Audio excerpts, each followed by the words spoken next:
Okay, so I'm just going to show how to create a rollover effect in Adobe Portfolio.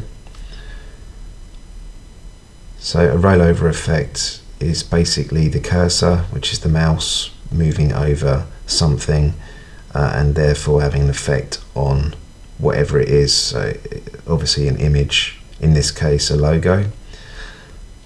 So I want to have a rollover effect of the text appearing as you hover over it.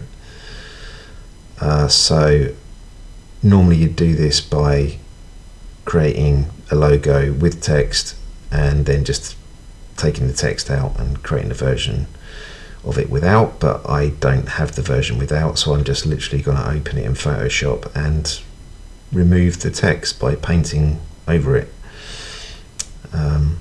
which I am doing now.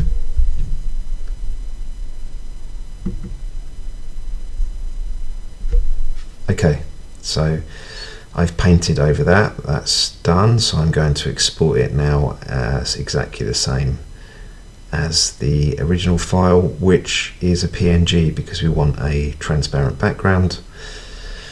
So I'm just saving this as a second copy, exactly the same size and everything. So what you end up with is two versions of the same file, one with text and one without. Now I'm going to go into Portfolio.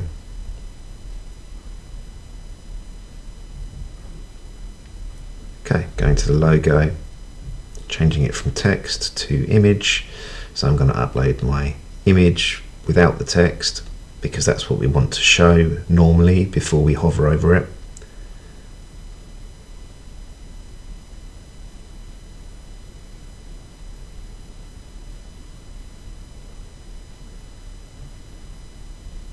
And I'm going to click on rollover and upload the image with the text. So when we hover or we roll over the actual image, the logo, it's going to show the text when we hover over it.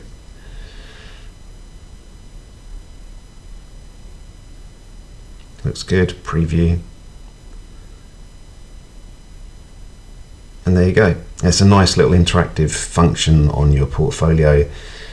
It just shows that you understand the hover, the rollover function, and it's a nice little touch to your portfolio. Thank you.